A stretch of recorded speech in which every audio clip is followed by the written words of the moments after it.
Assalamualaikum, halo semuanya. Nama aku Davi. Ini cerita sambungan dari H-1 event. Sebagai koordinator, event besar yang diselenggarakan menjadi tanggung jawab besar. Dari cerita sebelumnya, aku pulang ke rumah pas jam 3 pagi. Lalu, waktu di rumah aku tidur sejenak untuk mengisi energi di paginya jam 9. Tetapi ketika aku tidur, aku mengalami sleeping paralysis. Di situ aku terbangun dan aku mendengar suara cakaran, seperti cakaran kuku di belakang lemari baju aku. Posisi aku terlentang, tidak bisa bergerak sama sekali, hanya mata yang terbuka sedikit. Alhamdulillahnya, tidak ada yang dinampakkan. Tetapi, suara cakaran itu tidak berhenti sampai aku tertidur kembali. Pagi harinya ketika aku bangun, sekitaran jam 8 lewat, aku cek dong di belakang lemari. Aku gak tahu kenapa di belakang lemari aku itu ternyata ada bekas sayatan pisau atau apa gitu di sekitaran lemari baju aku. Wah, makin parno dong aku karena semalam di jalan dan sekarang di rumah. Apa yang semalam itu ikutin aku? Aku tidak tahu juga. Aku buru-buru bersiap untuk pergi melakukan geladi untuk di hari ini karena besoknya sudah event. Tetapi tetap mengikuti perkuliahan dulu, baru sorenya kami geladi. Waktu sore setelah kami diskusi tentang apa yang akan dilakukan, kami diberikan job terbagi-bagi masing-masing dari ketua acara UKM bahwa malam ini semua harus selesai. Jadi esok harinya tenang. Nah, cerita ini terjadi di perguruan tinggiku, tepat di gedung utamanya, di lantai 8. Yang mana masing-masing di lantai di gedung utamaku itu diisi dengan acara perlombaan yang berbeda.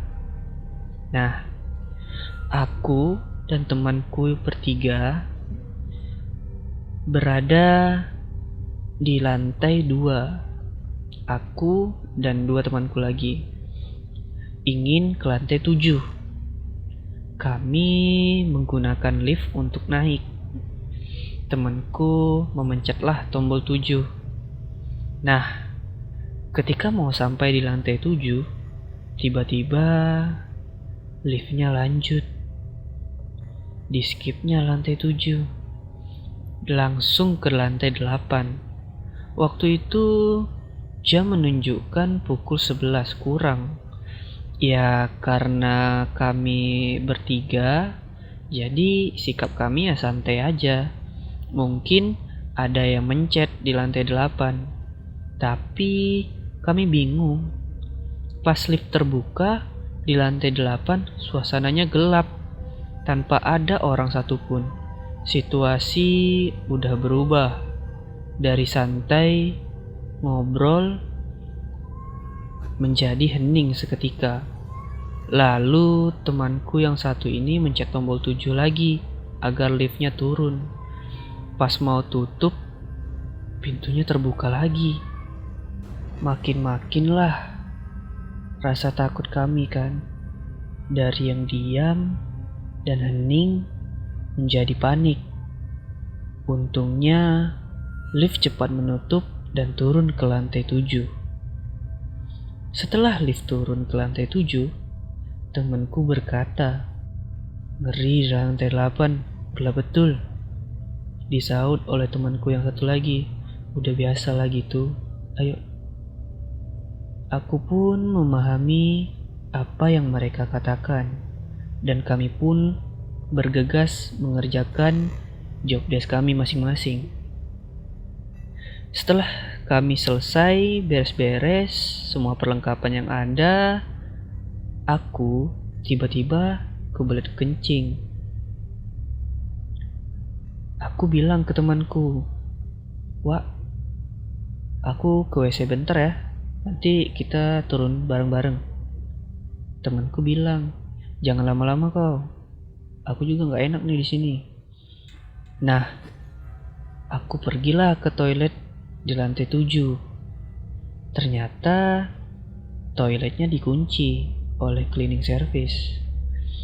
Pas di situ aku nggak tahu kenapa, aku mikirnya ya udah lantai 8 aja lah. Toiletnya mungkin nggak dikunci. Ya udah, aku naik tangga aja karena lewat lift lama nunggunya. Pas aku lihat itu liftnya masih di bawah semua dan digunakan. Pas sampai aku buka pintu dari tangga darurat, itu suasananya gelap. Gelap sekali. Di lorong cuma ada lampu WC. Aku melihat lurus, lalu berjalan ke arah WC dengan cepat. Ekor mata kiriku itu melihat jendela. Dan ekor mata kanan aku itu nampak lorong yang gelap tadi. Tak ada lampu satupun yang hidup. Tetapi aku melihat ada cahaya putih mirip seperti orang yang jalan ke arah aku dengan pelan-pelan. Aku kira orang. Ya udah, aku biarin. Aku lebih memikirkan panggilan alam karena aku udah kebelet banget pengen kencing. Untungnya WC-nya dibuka dengan kondisi lampu yang hidup. Pas buang air kecil, aku mendengar suara di sebelah bilik WC itu ada suara air jatuh. For your information aja, di sini di dalam toilet ini ada 3 bilik WC-nya. Jadi aku yang di bilik tengah. Nah, ketika ada suara air itu, aku kira netes airnya karena bocor atau lupa dimatikan keran airnya. Pas aku lihat ke sebelah, kok nggak ada air yang netes. Wah, udah makin aneh nih. Cepet-cepetlah aku keluar toilet untuk turun. Tetapi pas keluar dari toilet, kalian ingat kan orang yang tadi jalan ke arah aku itu? Dia lewat depan mata aku dengan posisi melayang pelan-pelan tapi mengarah keluar jendela. Posisinya itu dia menghadap ke arah luar badannya, tapi kepalanya itu menghadap ke belakang. Yang aku ingat, sosoknya itu nggak solid. Dia kayak hologram, tembus pandang. Sumpah, itu aku udah ngucap berkali-kali, saking takutnya kaki aku lemas. Jadi aku gak bisa lari kencang. Aku hanya bisa berjalan cepat dengan mengalihkan pandanganku ke bawah, lalu terus lurus masuk ke tangga darurat. Ketika aku jalan, tangan, badan, dan seluruh tubuhku terasa dingin. Aku langsung turun bergegas ke lantai 7. Setelah aku bertemu dengan temanku yang di lantai 7, aku bersikap biasa saja dan tidak ada kejadian apapun. Karena aku takut nanti keadaan menjadi berbeda. Kalau mereka juga tahu dan menjadi panik. Temen aku nanya nih, udah. Aku cuma menjawab dengan menggerakkan alis ke atas. Lalu kami bertiga pun turun lagi ke lantai 2 untuk persiapan yang belum untuk acara besok. Pas udah ketemu teman-teman lain, aku mulai kontrol lagi ketakutan aku, dan lagi-lagi aku berpikir positif. Mungkin itu cuma halusinasi karena kecapean sudah mempersiapkan acara besar. Posisi itu waktu juga menunjukkan jam 12 lewat. Karena kami beres-beresnya terlalu lama, ketika udah turun, teman-temanku juga udah selesai. Dan teman-temanku memutuskan untuk langsung istirahat di depan ruangan UKM. Sembari menunggu Hamin beberapa jam lagi, aku menghilangkan kejadian itu sejenak dari pikiran aku untuk fokus dengan acara kami agar tidak terjadi kesalahan sedikit pun. Itulah sedikit cerita dari aku. Terima kasih yang sudah mendengarkan.